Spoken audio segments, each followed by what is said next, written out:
Once again, Raymond Arroyo. Welcome back to The World Over Live. As we reported earlier, civilian casualties at the hands of Boko Haram suicide bombers in Nigeria is rising in that African nation. Christians there are suffering in a particular way, but where's the Nigerian government in all of this, and why are they doing so little to curtail the violence? My next guest is the Bishop of Sokoto in northern Nigeria, and he is here to share with us the latest from the region. Please welcome Bishop Matthew Kuka. Bishop, thank you for coming and for being here. Thank you. What a for pleasure. Having me. And thank you. You know, we were talking during the break. I am always so amazed when I travel to Rome or when I'm in New York and I see so many Nigerian priests and seminarians who come up and say, I watch you in Nigeria, I watch EWTN.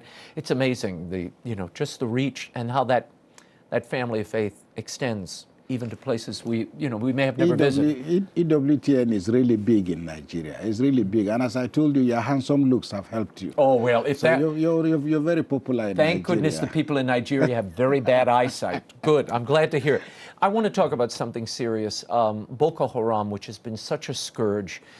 It emerged in 2003 on your continent, but really in your diocese, in the northern part of Nigeria. What are the origins of Boko Haram? What are the forces that came together to create this extremist group, which translated means Western education is forbidden? Well, thank you very much, for having me. The Boko Haram emerged. It actually did not emerge as a violent organization, and they were on the ground for quite some time. They didn't cause trouble to anybody. And what they did, I think what their leader simply did was what would happen everywhere else in the world, where poverty lives side by side with, extreme poverty lives side by side with wealth. And they were more or less a self-help organization, believing that, life ought to be much better. And but the leader became increasingly very influential, largely because he was doing some really simple things to meet the needs of ordinary Muslims. And of course, as you know, with all politicians who like a crowd, the politicians began to befriend him. And then, of course, in the process, he became very powerful. Then they fell out.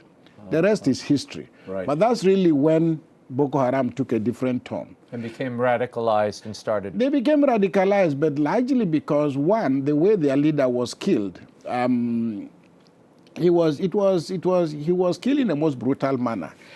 This was the time of the social media, so people were able to see all this happen. And then the reaction of the security agencies didn't help matters. Then subsequently, more and more young people were arrested, never really tried, and internally people became increasingly radicalized. Then it became a law and order issue. And the federal government probably didn't really get the message. Then there was a time people thought, well, it was just Christian and Muslim. Increasingly, things got worse. But I think the climax actually came and coincided, with the American invasion of Libya, right, and the killing of Gaddafi, who was a man of extraordinary influence in Africa. He pumped in over the last 20 or 30 years tons of money, into Africa, and he was supporting different Islamic causes. So the death of Gaddafi was the death of a godfather. But also, over and above that, there were quite a good number of African soldiers who had already, people who had joined the Libyan army. So a lot of that with the weapons and so on and so forth really pumped up the volume of violence in Boko Haram. And it continues. And the Christians are particularly targeted even at this hour, at this moment. Right. What are they doing, and why isn't the government doing more to rein them in? Or is the government part of the problem here? Well, the government is part of the problem because it is the carelessness and the corruption of government that actually produce Boko Haram. I mean, when poverty and misery live side by side with wealth, and when you live in an extraordinarily wealthy country like Nigeria that has absolutely no business with poverty, then increasingly people begin to find new platforms for radicalization. Right. And what you call radicalization is always largely an effort by the weak to confront the very powerful state. So my view is that Boko Haram is actually the irresponsibility of those who govern Nigeria. And that the truth of the matter is that if the political elite don't fix the social and economic problems, you might close this chapter of Boko Haram, but something else worse might happen. I was stunned to read an interview with you where you said there are more than 15 million kids on the streets of northern Nigeria. Absolutely. How do you combat this, and what are you proposing be done? Well, it's a tough call, but this is as a result of the suspicion that ordinary Muslims have for, to Western education. And this is largely historical. Right. But to answer your question directly, for us in the Diocese of Sokoto, and I think the Catholic Church everywhere, we are drawing from over 1,000 years of the Catholic Church's experience with education and the pursuit of the values of the common good. How many schools do you have in northern Nigeria now? No, within the Diocese of Sokoto, which is quite a huge expanse of land, about 107,000 square kilometers, 4 states of Nigeria, we have about 22 primary, secondary, and nursery schools. But of course, severely circumscribed by the fact that the government is reluctant to allocate land They won't give you land to build on. That has been our story, sadly. And the result, of course, is that most of our schools are not where they ought to be. They are within the premises of the church because we have to try and manage the little space we have. Our ambition, because our schools are performing, even amidst those difficulties, we're still posting the best results, wherever we find ourselves. The culture of Nigeria. Yes, you're hoping that if the government can cooperate with us and realize that going forward after Boko Haram, all hands have to be on deck. And that the Catholic Church is perhaps one of the best positioned institutions to respond to the social problems. And that through education, we can actually begin to build a new generation of young Nigerians who can think differently about each other, as Christians But or it's Muslims. got to be difficult. 50% of this population is Muslim, 40% Christian, 10% indigenous. How do you get that majority Muslim population to willingly come to your school? I know there are Muslim students now, but there's got to be pressure on them not to do it, considering you've got Boko Haram blowing everybody up all around. Actually, the quality of our education is its own advertisement. And it's a pretty long story, but to cut it short, as I said, we are posting the best results in the 4 states where we are as a diocese. And only last month, I had a meeting with one of the governors because happily, one of our schools, we produced the best result in the state. I took the 2 kids who had the best results in the whole state. Incidentally, they were from our school.